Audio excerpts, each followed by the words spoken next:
아멘. 할렐루야. 또 오늘 이 한 날도 주님의 은혜가 함께 하시길 축복합니다. 32장부터 이제 계속되었던 이제 엘리후의 뭐 대답이라면 대답이지만 사실 욥에 대한 꾸중, 욥을 계속해서 이제 이렇게 비난하는 그런 내용이라고 볼 수 있는데요. 어쨌든 이 엘리후의 이 권면이 오늘 37장에서 이제 끝이 나고요. 이제 내일부터 시작되는 38장에서 마지막 장까지는 드디어 하나님이 말씀을 하시게 돼요. 욥기를 읽으면서 여러분들 혹시 개인적으로 어떤 느낌이 좀 있으세요? 욥기가 굉장히 끌리는 게 있어요.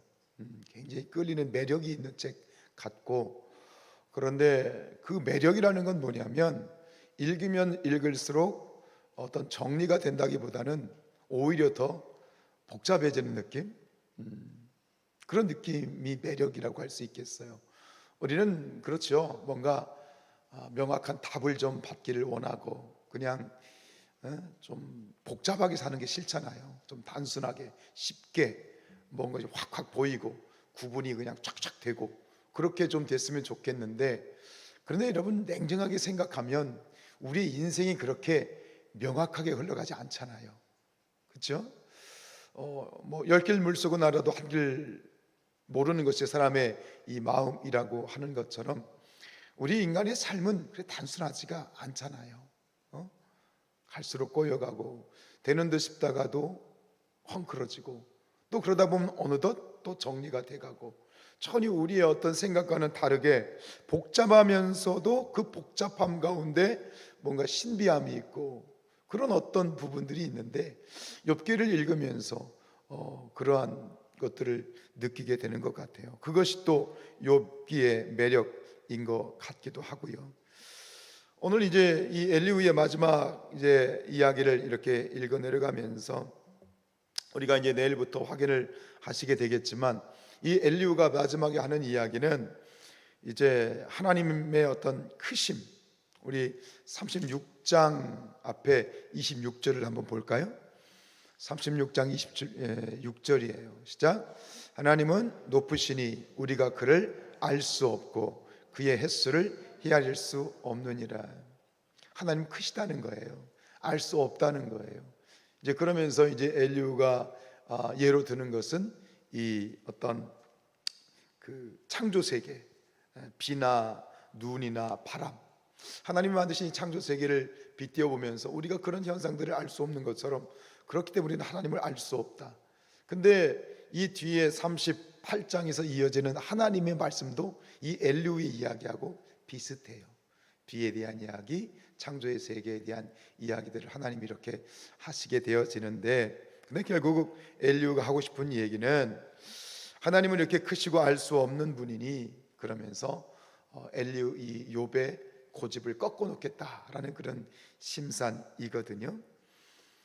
깨달아지는 건 뭐냐면 우리 인간의 삶이 이처럼 복잡한 것은, 알 수 없는 것은 결국 그 속에서 인생이 어렵다, 알 수 없다는 그런 부분을 넘어서 결국은 그 인간의 어떤 복잡한 삶의 우리의 모습을 보면 결국 그것을 어떻게 볼 수 있냐면 그것이 하나님의 세계다. 뭐 이해가 되십니까? 하나님의 알 수 없는, 하나님에게 이해할 수 없는 하나님의 섭리는 결국 가장 대표적인 그 증거가 뭐냐? 그것은 우리 자신인 거야. 우리 자신이 내 삶을 돌이켜보면 너무 복잡하고 알 수 없고 나도 알 수 없는 나도 이해할 수 없는 나의 모습은 무엇이냐면 결국 하나님의 섭리인 거야. 욥에게서 계속 고백되어지는 것, 친구들은 여기서 어떤 얘기를 합니까? 단순하게 딱 정하죠. 너의 고난은 하나님이 벌 주신 것이다. 아주 명쾌합니다. 네가 고난을 당하는 것은 네가 죄가 있기 때문이다. 그러니 너는 회개해야 된다. 굉장히 명확하게 얘기합니다. 답이 딱 나와 있습니다. 근데 욥기에서 계속해서 욥을 통해서 그리고 욥에게 말씀하시는 하나님의 말씀을 통해서 우리에게 던지는 새롭게 우리가 깨닫기를 원하는 건 그거인 것 같아요. 인생은 그렇게 단순한 게 아니다. 응? 그건 뭐예요? 하나님의 뜻은 그렇게 우리가 명확하게 알 수 있는 것이 아니다. 오히려 그것이 하나님의 신비함이고 하나님의 신묘막측한 것이다 라는 그런 얘기를 오히려 우리에게 욥의 이 도전을 통해서 우리에게 주시는 것 같아요. 우리는 늘 그래요. 우리의 삶을 쉽게 풀어가고 싶고 그렇게 또 대답하고 그러죠. 우리가 매일 하나님 앞에 기도할 때 그런 기도를 드리지 않나요? 우리가 주일에 대표 기도를 할 때도 그런 기도를 많이 들어요. 하나님, 지난 한 주간도 하나님 말씀대로 살지 못했습니다. 회개합니다. 다시 우리가 하나님 말씀대로 살겠습니다. 회개하고 똑바로 살겠습니다. 이런 기도를 드리죠. 그런데 여러분, 그 기도는 우리가 매일 반복하지 않나요? 하나님, 오늘도 하나님 말씀대로 살지 못했습니다. 회개합니다. 내일부터는 똑바로 살겠습니다. 근데 그 기도를 매일 반복해요. 매주 반복해요. 왜? 이미 답을 정해놓고 있기 때문이죠. 물론 근본적인 면에서 우리는 하나님 뜻 가운데 살지 못하는 건 맞습니다. 근데 여기서 이 숨어있는 우리의 연약함은 뭐냐면 그냥 쉽게 가겠다는 거예요. 어렵게 가지 않겠다는 거예요. 그냥 내가 이렇게 된 것은 그저 내가 죄 지은 거니까, 내가 잘못 산 거니까, 그리고 쉽게 단정을 해버리고 포기하는 거예요. 근데 하나님께서 오늘 욥기를 통해서 우리에게 주신 도전은 뭐냐면 포기하지 말라는 거예요. 쉽게 회개라든가 어떤 일들을 단정을 하고 이건 그거지 이렇게 하지 말라는 거예요. 이해하지 못하는 것은 하나님께 물으라는 거예요. 내 경험으로 이거는 도대체 이해를 못하겠어. 내가 이해가 안 돼. 근데 우리는 어떡하죠? 에휴, 내가 뭔가 잘못했겠지, 내가 문제겠지, 그러고 내려놓지 말라는 거예요. 왜요? 그것은 신앙을 메마르게 만드는 거예요. 오히려 하나님께서는 우리에게 주신 도전은 뭐냐면 여기에 욥기에 담겨있는 어떤 모든 뜻 우리도 100% 이해할 수 없겠으나 끊임없이 읽어 내려가면서 하나님 주신 도전은 뭐냐면 모르면 모른다고 물으라는 거예요. 하나님 앞에 하나님 정말 이해가 되지 않습니다. 하나님 이건 모르겠습니다. 좀 제가 이해할 수 있도록 좀 말씀해 주십시오. 이게 지금 욥의 이야기거든요. 욥이 무슨 얘기예요? 자신에 대한 고난이나 이해할 수 없는 부분에 대해서 욥은 하나님 앞에 욥의 친구들처럼 엘리후의 말처럼 쉽게 내려놓지 않아요. 그리고 이렇게 얘기하는 거예요. 하나님, 저는 비겁하게 도망가거나 비겁하게 그냥 포기하지 않겠습니다. 나에게 일어나는 일에 대하여 하나님의 답을 듣고 싶습니다. 하나님의 음성을 듣고 싶습니다. 하나님 말씀해 주십시오. 이것은 내가 이전에 이해하던 것, 내가 알고 있던 그런 경험이 아닙니다. 만일 내가 걸어온 길에서 제가 책임져야 될 일이 있다면, 꾸중을 들어야 될 일이 있다면 제가 달게 받겠습니다. 그러나 하나님 저에게 납득시켜 주십시오. 이러한 하나님에 대한 어떤 이 질문을 포기하지 말라는 거예요. 이해가 되십니까? 왜 그럴까요? 그 속에서 우리는 하나님의 풍성함을 하나씩 발견해 내가는 거예요. 우리가 하나님을 알 수 없어요. 알 수 없기 때문에 그걸 포기하는 것이 아니라 알 수 없으나 그 하나님을 더 알고 싶어 하는 것. 우리는 쉽게 딱 틀을 정해놔요. 내가 잘못된 건 내 죄 때문이지, 내가 못났기 때문이지.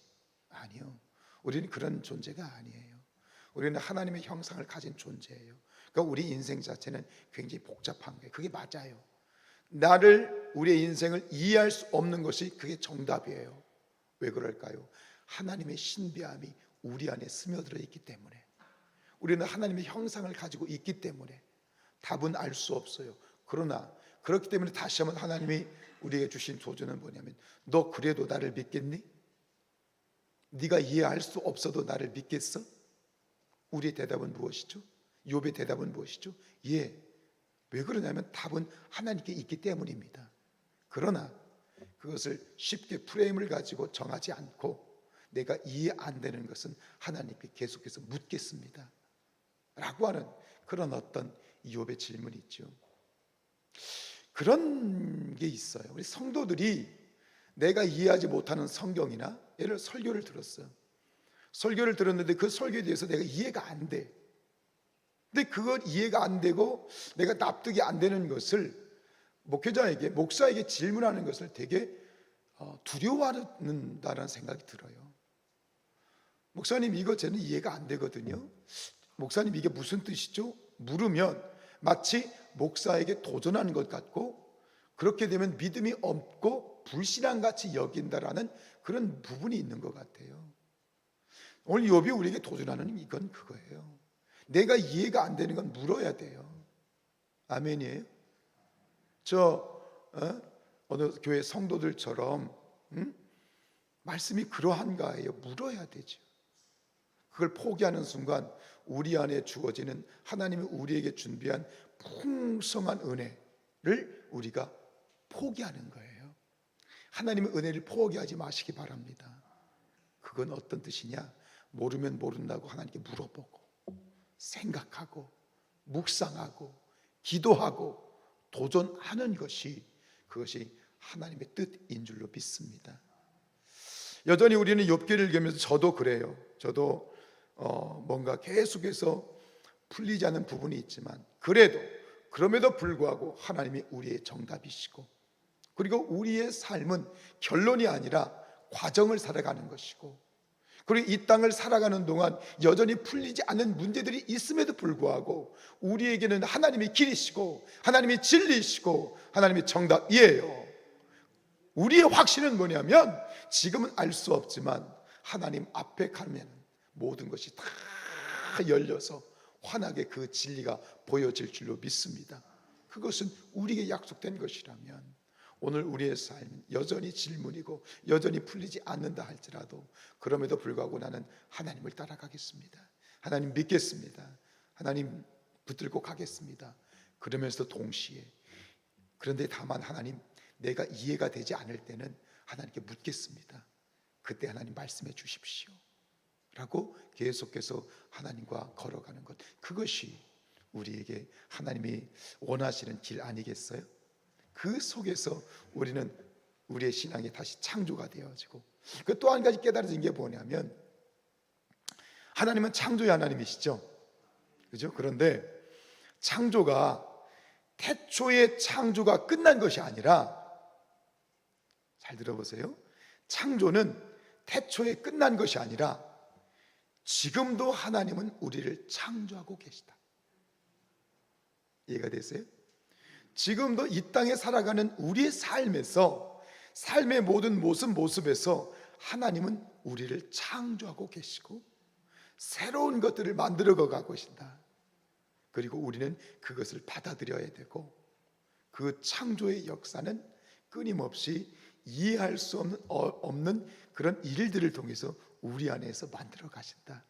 근데 그 뜻을 우리가 발견했을 때, 이 세상에서 줄 수 없는 놀라운 은혜가, 이 세상이 줄 수 없는 놀라운 감격과 놀라운 그러한 기쁨이 바로 그것을 발견해냈을 때 찾아지는 거야. 아, 이것이 하나님이시구나. 아, 이것이 하나님의 뜻이구나. 그런 창조의 기쁨을 놓치지 않기를 원하시는 거죠. 아멘. 조금 제가 깊은 얘기를 했습니다만 깨달을 줄 믿습니다. 깨달아지시기를 원합니다. 우리의 모든 삶에 여전히 창조하시는 하나님의 역사, 여전히 우리 안에서 일하시는 그 하나님의 일하심과 그 일하시는 하나님을 오늘도 발견하시고, 날마다 천국 갈 때까지 발견하면서 나아갈 수 있는 저와 여러분이 될 수 있기를 주님의 이름으로 축복합니다.